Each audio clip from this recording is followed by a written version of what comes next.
This is Akashavani Mangaluru.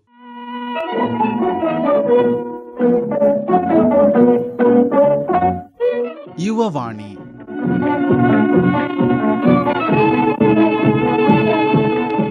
Dear friends, welcome to today's English Yuvavani program. In today's program, there are two talks: Sustainable Development by Ashitha G. Shetty Madhya and Exploration of Emotional Wellness Across Gender by Jahnavi.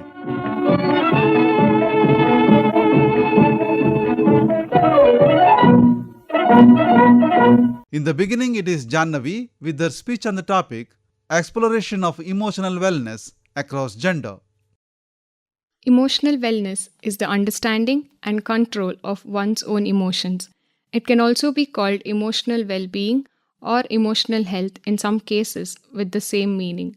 The National Center for Emotional Wellness described it as a consciousness, comprehension, and acceptance of our feelings, as well as the ability to manage through challenges and changes effectively. The late 1950s saw the rise of emotional well-being according to the Global Wellbeing Institute.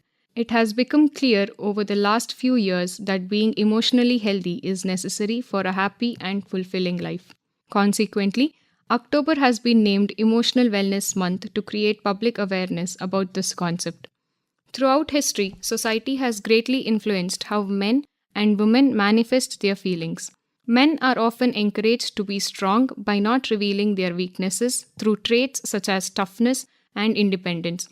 Unfortunately, this can lead to difficulties in communicating emotions among men, making them more vulnerable than women to stress and psychological problems. Contrariwise, women might experience a greater obligation to nursing and be emotionally available, leading them to put the needs of others before their own. Although females may find it easy to show how they feel, societal expectations can still create stereotypes about particular emotions such as anger or assertiveness by labeling them as undesirable. Emotional wellness is influenced by biology. Hormonal changes during menstruation, pregnancy, or menopause can alter a woman's mood. Furthermore, cognitive disparities in emotional processing between males and females contribute to different coping mechanisms and responses to stress. A lot of psychologists do not agree with the idea that males exhibit less emotional expression than females do. Men demonstrate what is known as restrictive emotionality. That means that they tend to inhibit the expression of certain emotions and are not willing to self-disclose intimate feelings. According to Leslie R. Brody and Judith A. Hall's book Handbook of Emotions, there is a difference in emotional expressions beginning from 4 to 6 years old when girls start expressing more sadness and anxiety than boys. Societal norms dictate different roles and expectations for individuals based on their gender. If these standards are perceived as uncompromising, it may lead to tension, angst, and a depressive state when such people feel they should carry themselves along societal established gender stereotypes, even though those may not be in line with their true selves or preferences. Gender minorities like transgender and non-binary people may experience exclusion and bias due to their gender identity. This may result in feelings of isolation, low self-esteem, and psychological distress. Disparities in access to resources and support systems such as healthcare, education, and employment opportunities also have implications for emotional health based on gender. For example, women could be prevented from obtaining mental health services by insufficient funds or culture dishonor.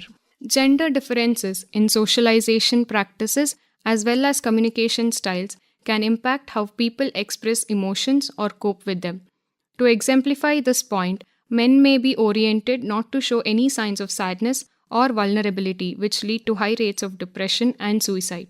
Emotional well-being is profoundly affected by sexual assault violence, such as domestic violence and harassment related to one's gender position.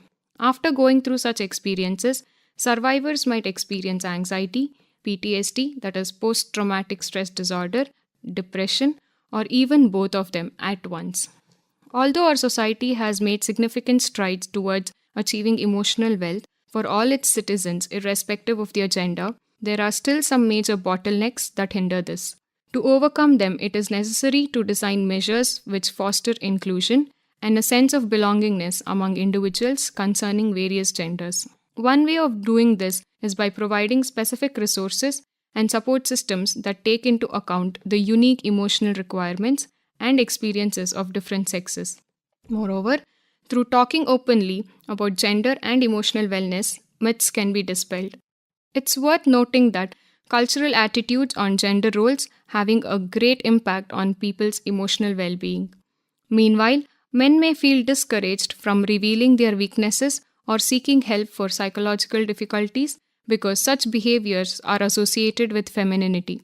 In contrast, girls could be pressured to fit into particular emotional stereotypes. It is therefore important to sensitize people on different ways emotions are expressed and managed among others irrespective of their sexes.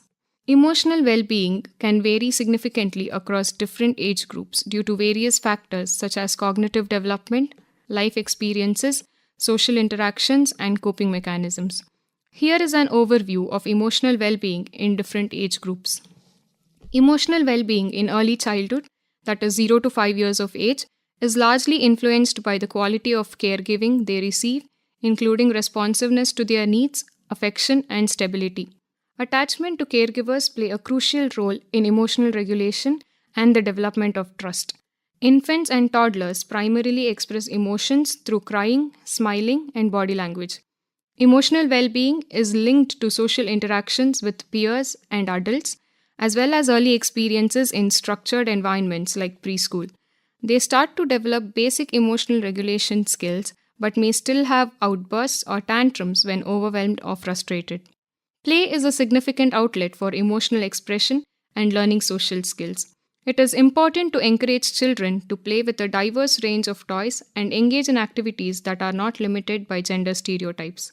This allows them to explore their interests freely without constraints based on their gender. Using inclusive language that does not reinforce traditional gender norms is also crucial. Encouraging children to express themselves without any limitations based on gender norms can help them develop a strong sense of self and individuality. It is also important to introduce children to diverse role models from different genders and backgrounds through stories, books, and media.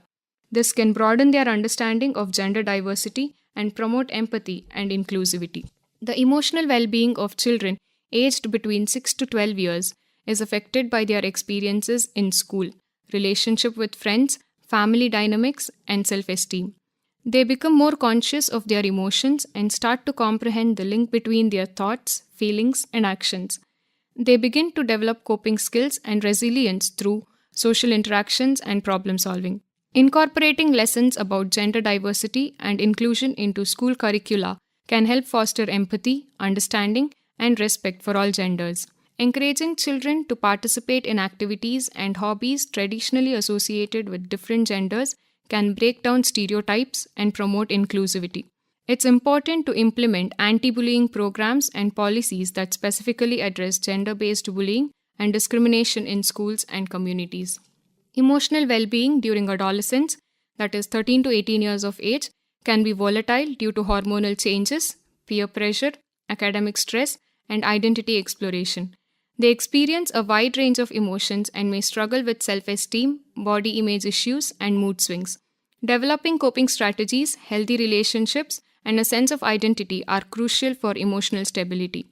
We must advocate for equal opportunities in education, employment, and leadership positions and address the systemic barriers that hinder the advancement of individuals based on their gender. To support the professional growth and development of individuals from underrepresented genders, we must provide mentorship programs and networking opportunities. It is also essential to promote work-life balance policies and flexible work arrangements that can accommodate the diverse needs and responsibilities of individuals across gender. Emotional well-being in adulthood, that is 19 to 65 years of age, can be affected by various transitions such as starting college, entering the workplace, forming romantic relationships, and gaining independence. Adults may face challenges related to career decisions, financial responsibilities, and balancing personal life with work and or education. To maintain emotional health, it is important to develop coping skills, resilience, and maintain social connections. Emotional well-being during middle adulthood is influenced by career satisfaction, relationships, parenting responsibilities, and physical health. Therefore, managing stress, finding work-life balance, and maintaining meaningful social connections become more important. Midlife transitions such as changing careers, having an empty nest, and caring for elderly parents can have a significant impact on emotional well-being. To ensure that all employees feel respected and valued in the workplace, it's important to establish policies and practices that eliminate any gender bias when it comes to hiring, promotions, and compensation.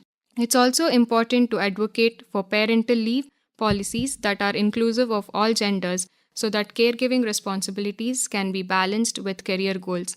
By promoting caregivers with support services and resources, we can help to create a fair distribution of care and address gender disparities in caregiving responsibilities.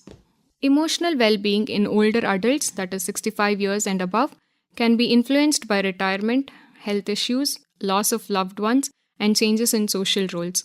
Maintaining social connections, engaging in activities that bring joy, and adjusting to life changes are important for emotional health. Resilience built over a lifetime and coping strategies developed earlier can help navigate challenges in later life stages. To address gender based health disparities among older adults, it is important to ensure equitable access to healthcare services and promote awareness of gender specific health issues. Additionally, combating social isolation among older adults can be achieved by creating inclusive social opportunities and support networks that cater to diverse needs and interests of individuals across gender. To empower older adults to stay engaged, informed, and connected with their communities, lifelong learning opportunities and educational programs should be promoted regardless of gender. Breaking down these barriers while ensuring equal access to mental health facilities, regardless of gender identity, requires creating safe spaces for open dialogue as well as inclusive mental health services within organizations. Ultimately, creating a more equitable and supportive environment for emotional wellness benefits not only individuals but society. It's important to note that individuals within age group may have unique experiences and variations in emotional well-being based on factors such as personality, environment, cultural background, and past experiences. Regular assessment, support from caregivers, access to mental health resources, and healthy coping strategies can contribute to better emotional well-being across all age groups. Being emotionally well is an important part of overall health. Every possible gender difference in this regard must be understood to promote mental health. According to psychological research, there are disparities in emotional well-being between the sexes. Although emotions are diverse among both genders, their expressions and coping strategies differ significantly. Women generally find social support and they talk about their feelings while men engage in physical activities or problem solving when faced with stress or other forms of emotional distress. Consequently, understanding these variations may assist in developing more sex-specific approaches for improving individuals' emotional well-being as well as mental fitness. Furthermore, it should be recognized that a binary conception of gender does not exhaust the meaning of good living conditions emotionally. Thus, more studies still need to be done on people who are not within a male-female frame. Emotional health is vital to our daily lives and overall well-being. Emotional health research has recognized that males, females, and people who do not identify with these genders have different emotional wellness levels. Hence, this calls for more tailored interventions. As a result, understanding the variations in emotional well-being among men, women, non-binary individuals, and gender non-conforming individuals can lead to more progressive approaches to promoting mental and emotional well-being. Exploration of emotional wellness across gender. That also speech delivered by Jahnavi. Now, Ashitha G. Shetty Madhya will speak on the topic Sustainable Development. Sustainable development is all about meeting all our needs from clean air to comfortable clothes without depriving our future generation of the same comforts. We all need clean air to breathe, fresh water to drink, and fun things to play with.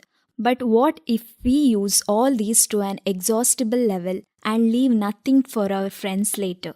That is not fair. The core idea of sustainable development is all about striking a balance between our economy, environment, and society. Of course, the concept of sustainable development is not new. It has been followed since human civilization. Our ancestors knew that a healthy harvest depends on healthy soil and a thriving community depends on clean air and water. They lived in a delicate balance with nature. They knew that if they took too much wood for fires, there wouldn't be any left for next winter. They also noticed that planting certain crops together helped the soil stay healthy. These clever people weren't calling it sustainable development, but they were definitely protecting the environment by only taking what they needed and taking care of the land for future harvest. They weren't perfect, of course, but there was a deep-seated understanding. Taking care of the earth and it will take care of you. Today, human beings made incredible advancement in technology, but it hasn't always been kind to the environment. Today, human beings have self-driving cars, TV on walls and robots doing all the chores for them. But slowly, when he started to notice there are some downside to this innovation. The air outside feels thick and smoky, making it hard to breathe. The rivers used to swim in looking cloudy and full of trash. This is because cars, trucks and factories all rely on burning fuels like gasoline and coal.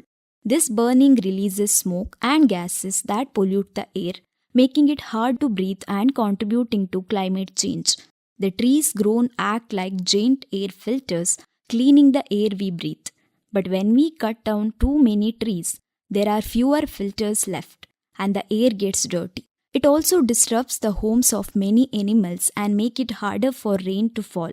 We throw away a lot of stuffs, plastic bottles, food scraps and more. This trash ends up in landfills, pollutes our ocean and harms wildlife. Moreover, the way today's farming is done by human beings also hurts the soil.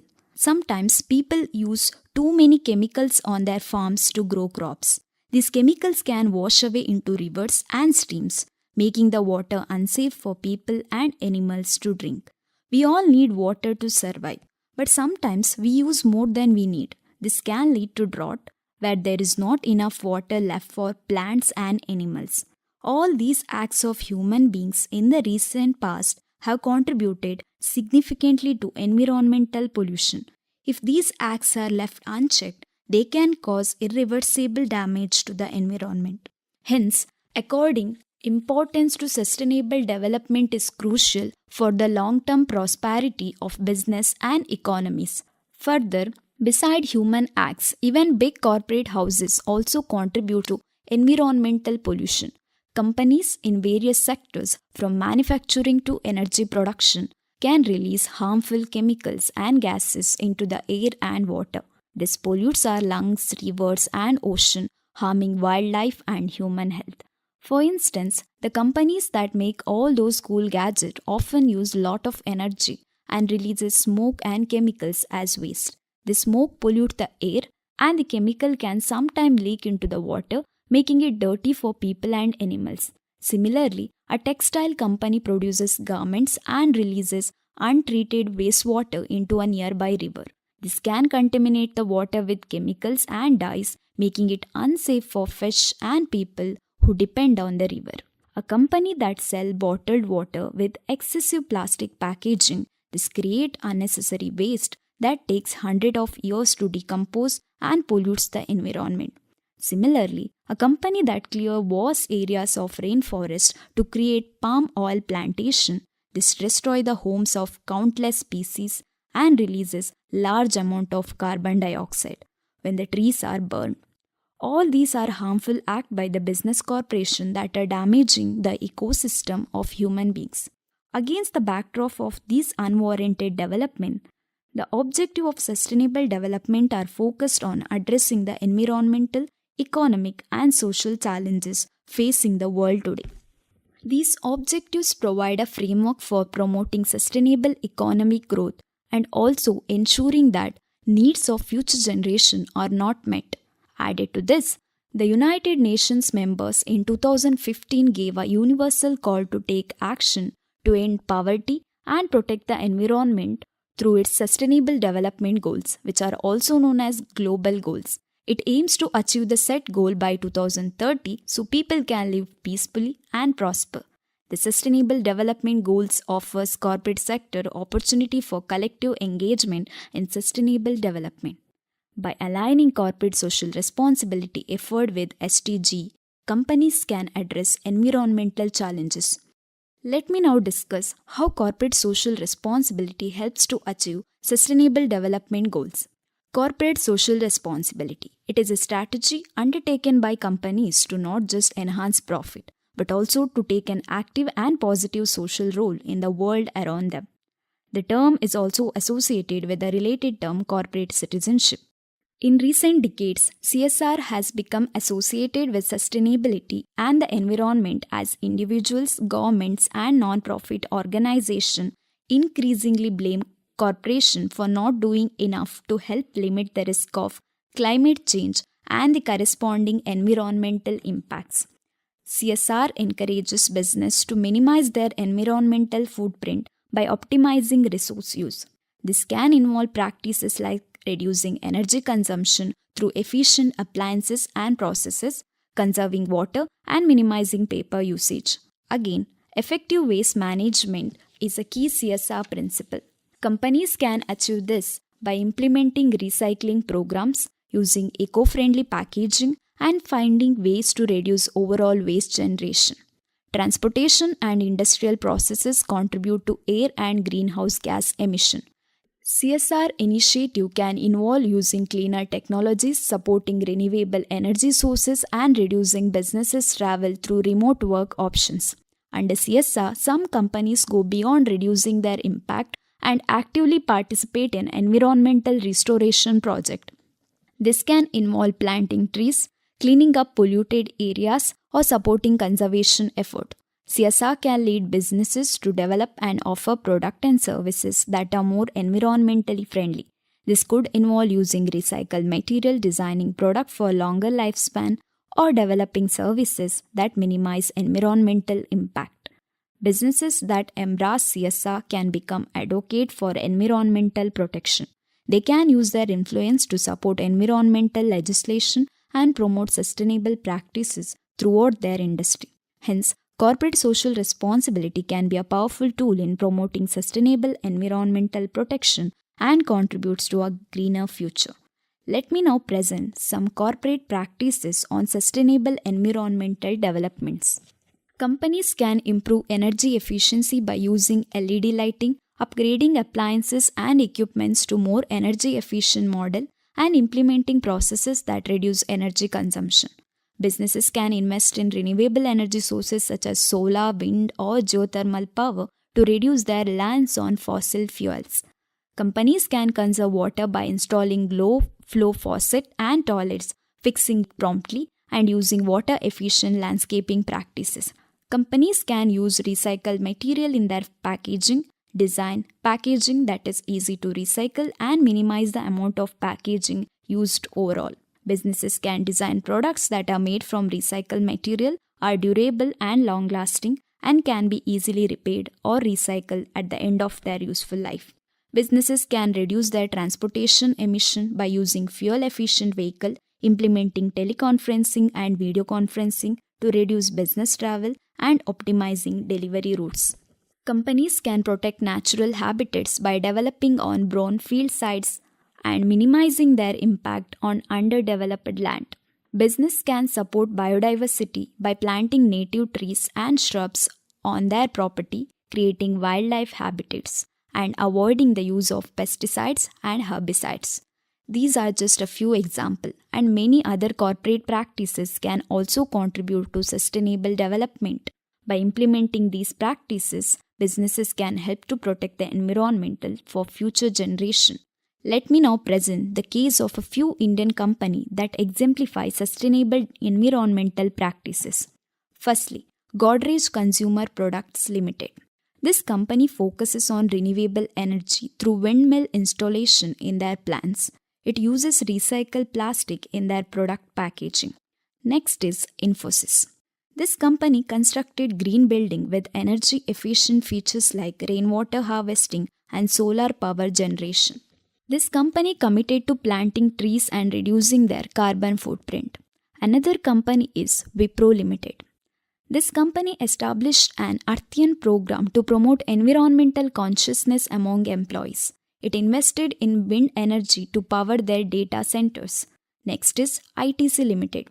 This company committed to sustainable forestry practices through paper plantation, launched eco-friendly packaging initiative for their product. One more company is Tata Motor Limited. This company aims for water positivity by returning more water to the environment than they extract, implements waste minimization practices across their production facilities. Finally, Mahindra Group. This company promotes sustainable mobility solutions, especially electric vehicles, to accelerate the adoption of clean transportation alternatives, decrease reliance on fossil fuels, and mitigate the environmental impact of transportation. These are just a few shining examples, and many other Indian companies are working towards environmental sustainability. Sustainable practices comes in all shapes and sizes. It can be a big corporation switching to recycled packaging like the Indian brand Beach, which uses pineapple leaves to craft stylish handbags, or it can be a local coffee shop offering reusable mugs to customers. Every step counts in this regard. A healthy planet is essential for a healthy business environment. By taking care of the earth, businesses are ensuring their own long-term success. The road to sustainability is a journey, not a destination. There will be challenges, but the rewards are worth it. By embracing sustainable practices, business can become a powerful agent of change. They can create a future where prosperity and environmental responsibility go hand in hand. There is a need for building a future where innovation and environmental responsibility create a symphony of progress, a world where businesses are not just successful but truly sustainable. Sustainable development. That was a speech delivered by Ashitha G. Shetty Madhya.